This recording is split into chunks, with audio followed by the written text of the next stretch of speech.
It's preparing, and we are live on Facebook, albeit late, because we got on our call and it's been like chatting like we've known each other forever. We're like, oh, we can have so many conversations on Facebook. Oh, and I've got to go like here and chatting like we've known each other forever. We're like, here we go. That always happens. So I am with Katie Keene, and we have been having a wonderful conversation and then realized, oh my gosh, we should probably start the hot seat. So I apologize for us being late, but just know we've had exciting conversations up till now. We're going to bring you into these conversations now. And so let's start, Katie, tell a little bit about you and what you're doing, you and your husband together. He is unable to be with us because he's on another call, but he's very much part of what you do. Yes. So absolutely. Tell everybody what it is, like what you're about. So he and I are 100% doing this together. He, of course, has to do the majority of it when he's not doing his 9 to 5. But we are the parents of 5 children. They range in age from 17 all the way down to 6. And we have had quite a lot of experiences with special needs. 2 of them have special needs. And so we realized throughout the course of the last 17 years being in the special needs community that there was a lot of breakdown in the families. So our goal and the reason we became entrepreneurs is something that we are still working toward. It is not what we are doing currently, but our goal is to begin a nonprofit to really strengthen special needs families in a couple of different areas, relationship-wise, financially, and health, because those are the 3 areas that really break the families down and cause a lot of extra problems. And when the family isn't strong, the support for the child is not there. And there are many supports, whether people like them or not, out there for the child, but nothing for the family. Yeah. So in order to do that outreach, we have to fund it. So because we are very good with, we've had 20 years of marriage, through military moves every 2 years, through extended deployments, through him being a special operations officer where the work was very dangerous. So we've been through a lot of different emotions and stressors that would oftentimes break a family apart. And we came out the other side with a strong marriage, a thriving family, kids who are successful beyond their prognoses, and more. And we want to be able to translate that to every family, typical families, and then as an outreach later to special needs families as well. Even though, of course, special needs families are welcome in our program now, we just haven't been able to stand up the nonprofit side of that yet. Yeah. But we have already had really, really good outcomes with the families that we've worked with. And it has been so exciting to see. So that is so incredible. And I say this because I have so many friends who have kids with special needs who are fighting for resources, fighting to get on a waiting list. And unfortunately, there's always a waiting list for any programs available. And of course, when you get a government that then comes in and starts cutting some of those programs that they've been on waiting lists for, it can be so detrimental, not just to the kid, but to the family who is trying to do whatever they can. I very specifically have a good friend, and her daughter is they adopted her daughter from birth, and it has been a huge learning experience for her because her daughter was diagnosed early on with AFSD, so fetal alcohol. And they were unaware that that was even a possibility given how the adoption what happened. And so there was all this new stuff to learn with that. And then just recently, she also got diagnosed on the spectrum. So, there's so many things where she's actually physically leaving school and having police need to do a search to find her because they were unable to keep her at school. And there's all these things that are happening. And basically they're like, there's no resources, like there's no support for that. And it can really break down, like you said, it can break down your relationship. it can break down the family as a whole. There's so many stressors Yes. that you just can't get away from. And so how do you do that? Is people like you who can offer support and help them maneuver some of these obstacles and offer more of what's just not happening out. Right. So and it's inspirational, especially because we talked before. So knowing a little about the history with your kids and what they've been through, and hearing the successes of your kids and what you've been able to do with them is outstanding. Thank you. And Right? any family can do it. That's the exciting part. Any family can do it. And when you talk about the lack of resources, we found that as well. Even in our, our own country, in our own experience, it's been very challenging. And that's why I mentioned that there are resources out there, but not always the ones we want. And what we found was many times we had to turn to alternative resources, but those are always out of pocket. And when you look at the breakdown in the family, even in a typical family, the divorce rate is so high. And one of the number one reasons for that is a lack of communication ability about finances. And then you look at the extra stress that comes when you have a kid who's ill, and you already have a lack of communication about finances. You can't get help, and you could if you could pay for it.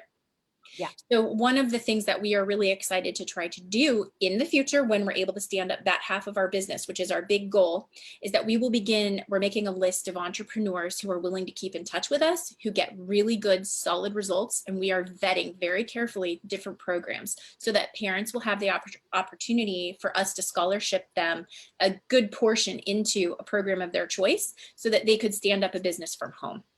So that's something we're really excited about. And that way they could afford the medical care that they need for their child. And when we get home foundational lowered in stress, where there's not the yelling, where mom and dad are on the same page. And this is in any home, typical kids or non-typical.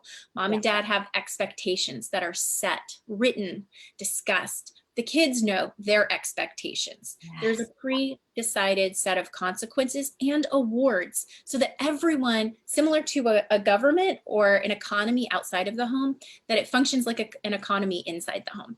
Yes. And when that framework is put into place, then at least in our experience for really any family, whether you're a busy family or a special needs family, it's a little more challenging for a special needs family, but this is very effective. When you have that foundation solid and the emotion isn't so high and the stress isn't so high, instead you have a comfort in your foundation, now you can deal with the stresses that come your way. Yeah. And that's what we're trying to bring to families, to teach them how, step by step. Right now, our course is 12 weeks, but we have support for longer because implementation takes longer than that. And so far, the results have been amazing. Parents are saying, like, we didn't know to talk about this stuff. This is the first time we've had a real vision. This is the first time we've had goals that we knew how to try to achieve our vision. We've had families actually take vacations for the first time in 7 years.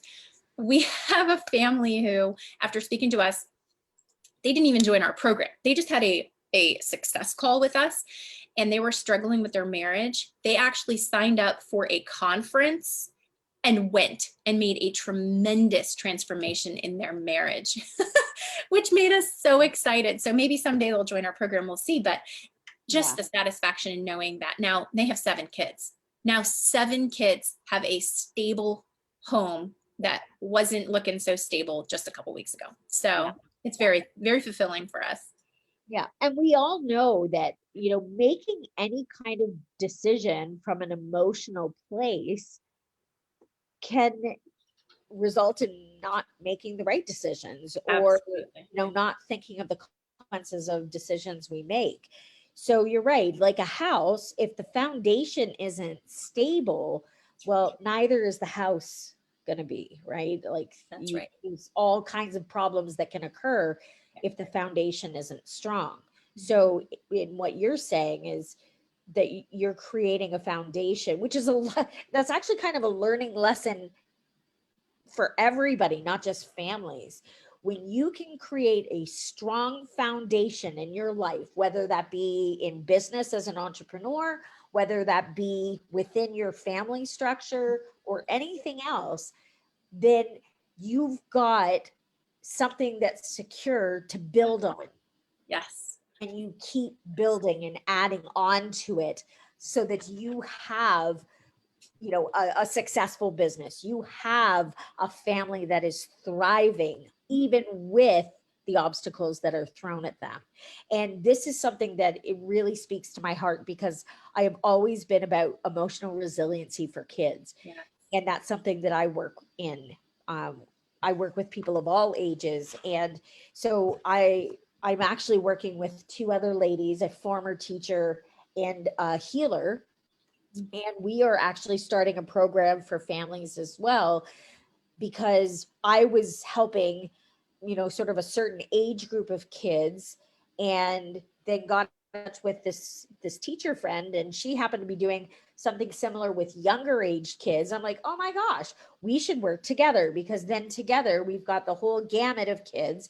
And then a friend, my friend who's a healer, we were like, we should also focus on parents. And so now we have this whole family mentality of, let's work with the whole family. Yeah. And really, my biggest goal is to create that community, that sense of safety, kind of like group therapy, but we're not therapists. It's a safe place. So, you know, we do live coaching with people within their age groups, so that kids, and I'm sure you know this too, kids can often tell an educator or another adult of struggles that they're having within the family, but may not necessarily be able to talk about it to mom and dad. So creating that space where they can come and talk about things that are happening at school or things that are bothering them, and open up those lines of communication. But we can also help parents learn how to open those channels as well, so that we are also creating that cohesive knit. So you and I are very, we knew this from the start of our conversation, but even hearing more, I'm Yep. like, oh yeah, we are totally on the same wavelength in terms of our goals to help families. And you know, my main thing is always mental health awareness and suicide prevention. That's a big passion point for me. It's Um, huge. and emotional resiliency is something we don't teach really in school. And not because we don't want to. And we had that conversation about teachers and their hands being tied as to what they can do. But also when parents themselves are struggling, dealing with their own stuff and not really knowing how to help their kids because they are having difficulty helping themselves, Correct. right? It becomes this vicious cycle that keeps deteriorating. Yeah. And the parents, in our opinion, in our experience, they they may have a lot of triggers and a lot of problems, but when they can have a framework that supports them so that they don't have to feel that they're in a tailspin and that they're out of control when they're at least dealing with their children, regardless of what else is going on in life. If they can kind of separate out that this is the relationship with my children, this is my mentorship with my children, and they have a framework for that, Yes. then that can help them sidestep. Because a lot of parents, for example, struggle with yelling. A lot of moms, they feel very guilty. They don't like how it feels. It's ultimately bad self-care for them, just as it's a damaging act with the children. And when we can teach them how to have a framework to help them sidestep their triggers while they're working on their insides, while they're working on why is that a trigger, and then open up those communication lines. Like you said, that is something we're very big on in our program, is teaching mom and dad how to open those communication lines with the kids, how to make it a safe place where the kids don't have to worry that mom and dad aren't a safe place to talk.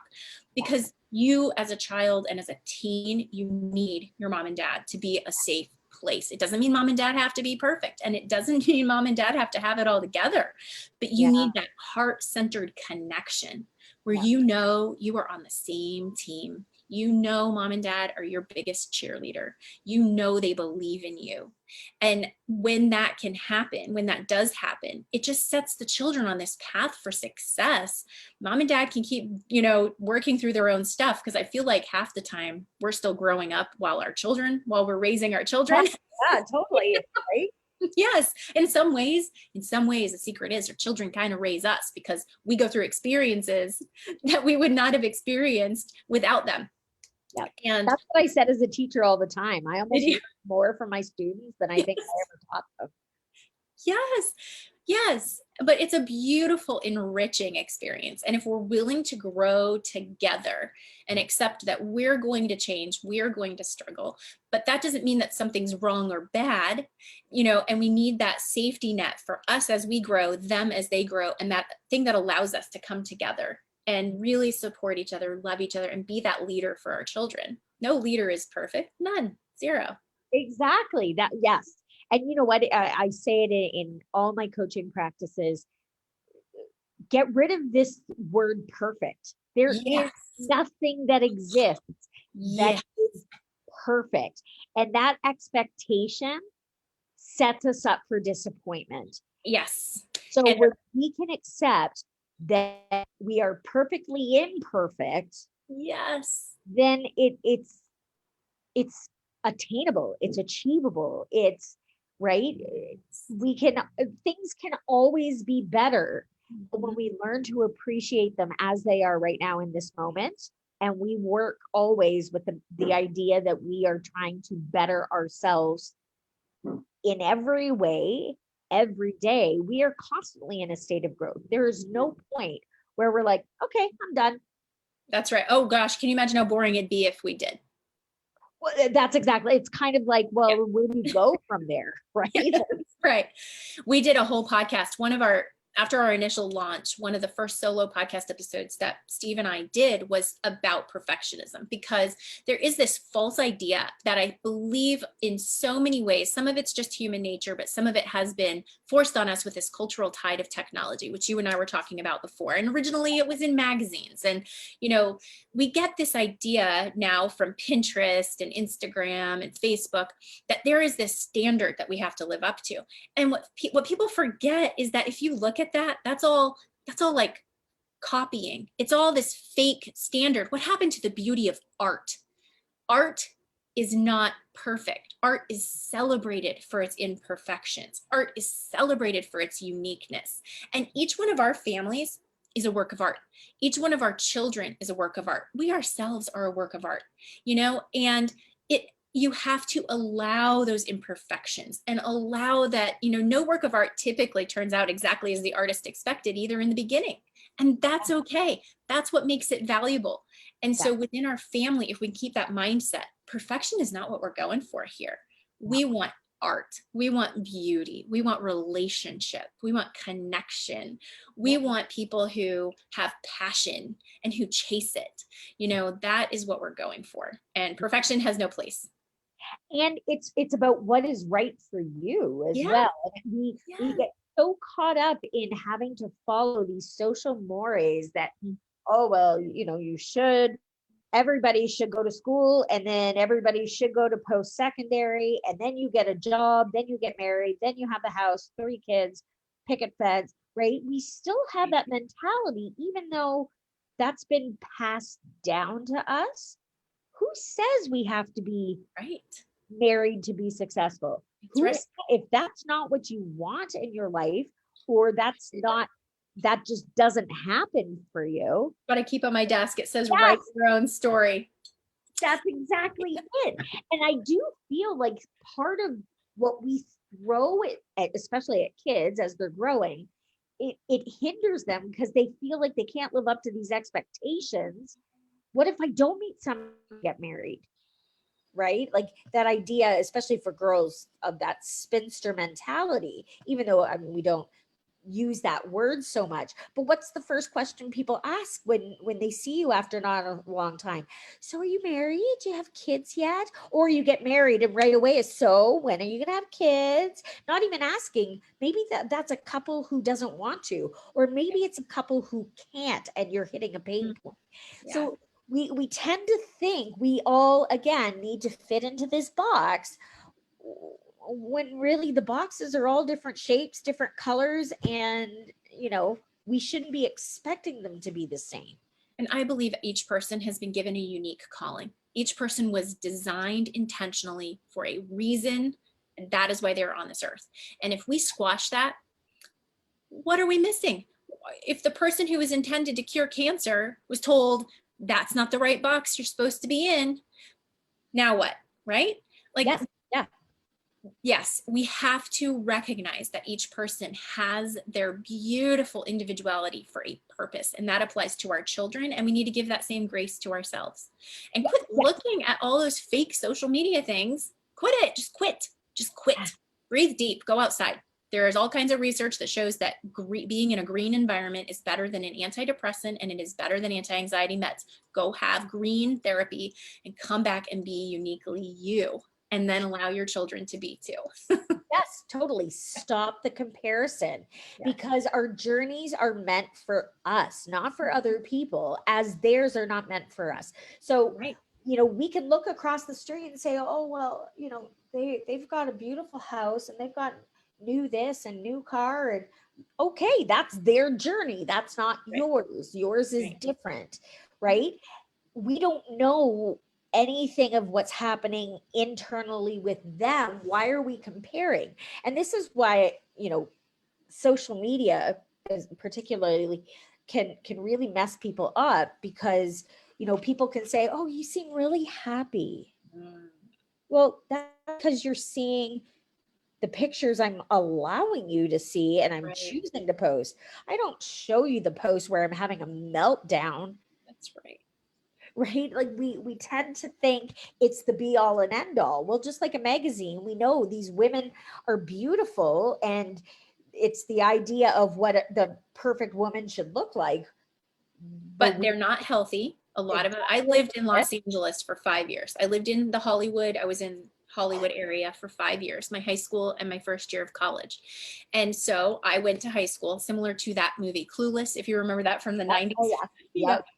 And that led me to have a very up close look at what was real life like for people who were in that industry. And oftentimes they are depressed. They are physically ill. They are photoshopped in those magazines. They are not having what you think they are having. Their experience is not at all. They have even a higher divorce rate than your average family. They're not happy. And yet we all think, well, that's how we need to be. And it's not true. No. I remember I had a friend in high school who was a model, and she was on the cover of a wedding magazine. And I remember thinking, I wonder how many brides and women look at this magazine and go, that's a 14-year-old in a wedding dress. Right? Sadly, not enough, probably. Probably people thought they needed to look like that. Exactly. She looked older than 14.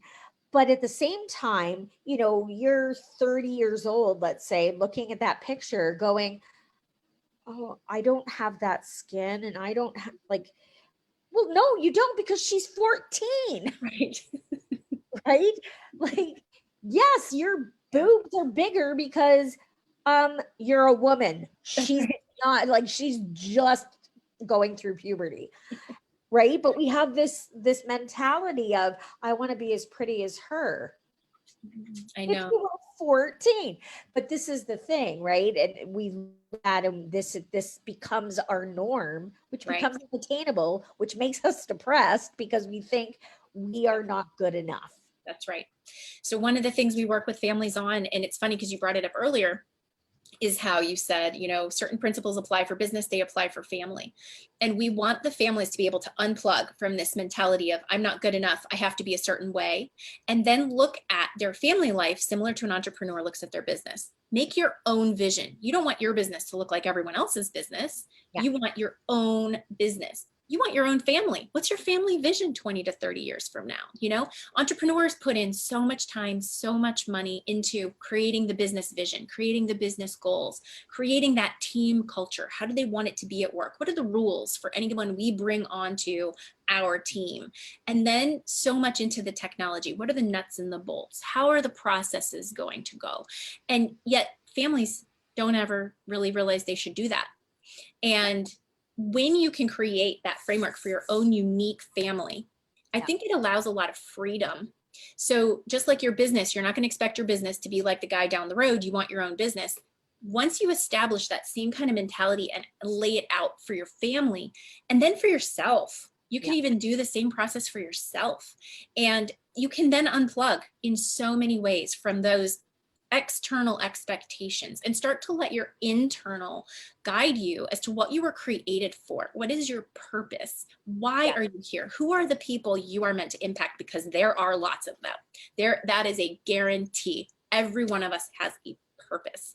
So until we start shutting out that noise and aligning ourselves so that we can really listen to what our purpose is and just set up a safety framework for yourself, it makes such a difference. You know, then we can function, then our families can function, then we can function as people. And it's not so hard. It seems so confusing until you put all the pieces in place in order, and it comes together in this beautiful, doable structure for yourself. And then you can start to see your progress. You can start to see your success. And then you have to look at other people's success and say, why am I not successful like them? Because you can look at your own success and start to measure it. And that doesn't mean perfection. That means, wow, look at what I did. Look at this beautiful art. It is unique, you know, like we talked about before. It's so important. Yes. One thing I do with kids, which trickles to the family, is I talk about a win board. Oh, And love I that. say to them, you know, get mom and dad to get a whiteboard, put it up somewhere in the house, and everybody write down your wins for the day. And at the end of the day, as a family, gather around that and celebrate what goes on that board. Yeah. And it could be that you got out of with your alarm clock rather than, you know, mom having to drag you out of bed in the morning. It could be you got an B plus on your test. It could be, it doesn't matter what it is. If it's a win, no matter how small, put it on that board. And then collectively as a family, everybody contributes and everybody collectively celebrates it at the end of the day. And we start seeing those little wins as those little successes and stepping stones to growth and stepping stones to better. And so when we all strive every day to be better than we were yesterday, then that is something we can attain. When we start looking at, well, I want to be like, enter whatever at the end, that's when we lose focus of what's important. We lose our bearing. I have a tip for any moms that are listening, or even entrepreneur, anyone. This applies to anyone. I said moms because it was another mom that told me when we hired a set of coaches years back to help us on our special needs journey. What an amazing experience, by the way. I had never even heard of a special needs coach, and we found this couple that did it. What a blessing. They no longer do it. But again, we hope to set that up. She said, stop writing a to-do list.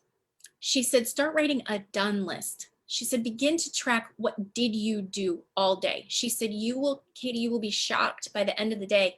She said, because I would say to her on the phone, I never sit down.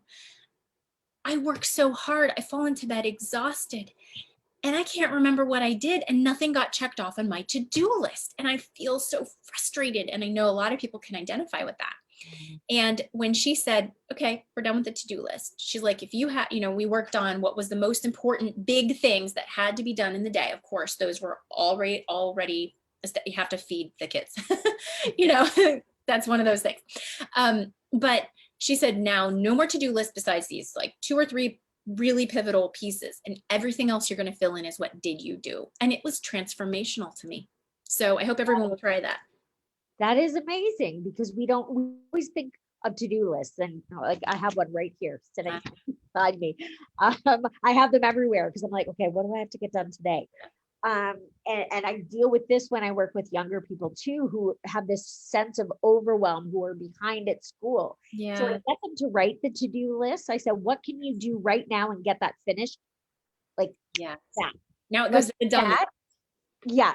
Mhm. And so then they celebrate. Okay, I got one thing done. Scratch that off. It feels so good to get that off the list, doesn't it? Right. Or like you said, put it on the done list. Yeah. And then they feel that sense of success. Okay, I got one thing done. Good. What's the next thing you can tackle? And only focus on that. One. Don't look at the whole list. That's right. One thing at a time. It's so Right? easy to look at the whole list. I mean, that is a temptation every day to look at the whole Exactly. list. Especially, I'm sure, as a parent with kids with special needs, Yes. because that can feel, I'm sure, insurmountable, Yes. especially when there's lack of resources, there's lack of support in that area. Yeah. And you also have other kids, right? Like it's not just Yeah. one that you're dealing with. Mhm. That's overwhelming, I think, for any parent, Yeah. right? Well, having kids, and I'm not a mom, but having been a teacher, I know what it's like to have a bunch of kids responsible for. I can't even imagine that you're responsible for them, surviving and living and breathing and all Yeah. those other things on a It, daily basis. it can get So, heavy. It can get heavy really fast, right. especially if you don't have the support around you, because there are times when you just need to have somebody to talk to. And you just need to have somebody as a sounding board who can say, I hear what you're saying, and then can say it back to you. And then sometimes what really benefits me is there's those couple of friends that will reframe it.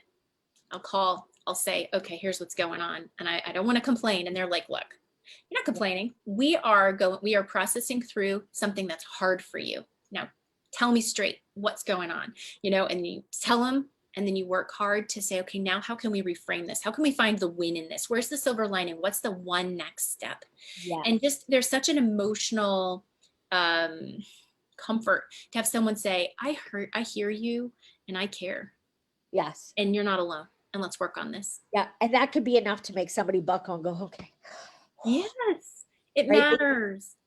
And this is what I say about young people and this whole, my goal of suicide prevention. Mm. So much is hanging from that place of, as humans, we just want to be seen Yes. and we want to be heard. And when we're not is when we start feeling unworthy, less than, Yeah. not living up to standards. And so we have to start recognizing those places within ourselves. And I like how you said reframing, because one of the best lessons I've learned from a coach, her name is Nierka, and I highly recommend looking her up. She is fabulous. But she actually has an empty picture frame. And she said, when you're in it, of course you can't see a way out. You are stuck in that picture frame. She said, what happens when you take it out, you start looking at it from a third person perspective? Yes. And the minute she did that little exercise, I was like, Yeah. that's like, Yeah. I think having a coach or a dear friend, that sometimes it's easier with a coach because they're definitely not going to worry about hurting your feelings. They're going to be straight with you because that's what you hired them for. It's so impactful because you're right. We need that extra view. We need that person to help us reframe. And when we see it, like you said, it's this massive relief. It's this comfort. We've been seen. We've been heard. It's going to be okay. yes, Even if you're the not situation, alone. yes. Right? Which is, I mean, the whole basis of mental health. You are not alone. Yeah.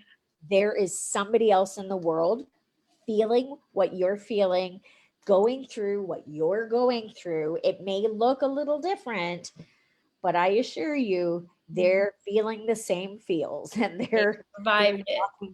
Yeah. And it's sometimes that's the comfort that we need Yeah. to, you know, get through one more day. And when we realize that it's that simple as a human, when we can show compassion, we can show empathy, and we can be there for people, be kind, be understanding, put judgment to the curb. That's right. We Right? find with the special needs community, it's also important to have people who understand grief. And there's very little understanding of grief because, you know, as a special needs parent, many times people will say, oh, it's going to be okay. Or, oh, God won't give you more than you can handle. Or, you know, all these other phrases, because they don't know. And until you've been in somebody's shoes, you don't know. And it's ignorance. It's not malice. But it can hurt anyway because you don't feel seen and you don't feel heard. And when you have someone who understands the grieving process, even if you haven't lost your child, you've lost the dreams you had for them. And to have somebody who can understand the grieving process and be okay with that, be comfortable with that, and walk with you together. That's something we did set up it's still small right now because we're not actively growing it, but we have a small group for special needs families. It's called the Greater Honor Special Needs Families Group. And so we do try to be present in there. And eventually that will be a big focus for us once we're able to start doing the scholarship outreach. But we want people who understand grief. We want them to not journey alone. We want families who are all in this similar position with different diagnoses to be able to do exactly what we just talked about, make those connections and have that support and encouragement from someone else who's living that journey in their own unique way. It's important. It is very much so. And I think you really hit something there too, that people don't understand grief. And I think it's assumed grief only comes when somebody has died, when we've lost somebody in that way. And that's not it. We grieve in so many ways because, you know, we're grieving something that may never happen that we wanted. We're grieving something because it looks differently than what we were told it was going to be. Right. And it's okay. Grieving is actually a healthy process. It's the way we have to reframe and start to see it differently. And you know, how many people can say that they've heard somebody say, you know, that car accident changed my life in a positive way. Yes. Or, you know, I often say this, I lost my brother to suicide, and I say my brother's death showed me how to live. He saved my life. Wow. In a lot of ways, even though I was on the edge for many years dealing and trying to cope with that, I look back at that and I thank him because I needed that wake up. I needed that to happen. I needed to grieve in that way because there was so much I wasn't acknowledging and grieving. And I was forced to, right? Which beauty from the ashes. Exactly, that whole phoenix rising. And that's really how I feel. And so we need to reframe how we look at negative things happening. And for some people, it is having to cope or deal with a child with special needs or a child who is sick. Right? No matter what that looks like. And sometimes we need to reframe it as not being the negative that it is. And yeah, absolutely, it's hard, it's difficult. But instead of saying me, say, why is this for me? What am I meant to learn from this? That's right. Yes. Stepping out of that frame and seeing it differently. Absolutely. And allowing yourself the permission to do that. Sometimes people think, well, maybe I'm dishonoring the person in my life that's suffering if I look for what could be good from this. But as we've walked through that journey and grieved ourselves and tried to figure out, you know, just get your bearings, you know, when your life is different than you expected, what we've realized is there's so much richness we would have missed out on, and that our son himself would have missed out on, that our daughter herself would have missed out on had it not been for these challenges. Would I ever say I would go back and like have picked for them to struggle and suffer? Of course not. I was naive back then. I'd never have picked that. And I still don't ever want them to suffer, but the lessons that we have learned, the people we have communicated and connected with, the love, and really it boils so much down to love. There is a different level of love ability when there is also pain and grief. There is something about the opposites where grief and pain enhance your ability to love and to feel love. And when I look at my little son, he has an epilepsy form. We have been warned numerous times that there's no known expectation on life expectancy because it's so dangerous for him. And we fight every day to find cures for him, every single day. When I look at him and I see he can't talk to me, I can't hear his dreams, I can't let him finger paint with me, he can't learn to ride a bike. There's many things he'll never be able to do. But he has taught us the richest lesson of loving sacrificially, loving without expectation. And when we look in his face and he gives us his version of love, it is the purest love we will ever receive because he has no filter. He can't hide his love for us. He just gives it. And when he gives it, it is amazing. And I hope that other parents who are struggling can at least look for that beauty, look for the opposite of where the pain is, see what the balance is, and try to live in that as much as you can, and try to let that give you breath. And then find people to support you. Find at least the one person, even if it's a phone call or a Zoom, or you hire a coach. Find someone that will listen, that will see you, that can hear you. And then at home, set up those frameworks for yourself. Make it so that you can avoid the triggers, so you can have that foundation that's peaceful, so that you can deal with the grief, and you can deal with the stress, and you can deal with whatever else is going on that may not be as expected or as common. And it can be a beautiful life. Yeah. Oh, what a great way to wrap up. I think it's amazing what you and your husband are doing. And I think you are the epitome of strength, of courage, Thank you. of sort of encapsulating, I think, what every mom strives to be. And there, there's so much, I think, that can be given when we understand from a place of being humble. And you're sort of the picture of that, because you understand the gifts that you have been given, as difficult as some of them may be, and you celebrate it. And I celebrate with you, because I think there's to learn from that, and giving people hope. Right, that sometimes a diagnosis isn't the end of the world. It could actually be opening up so many more doors of possibility. That's right. We would never have ever conceived of the idea of having a nonprofit if it hadn't been for our son.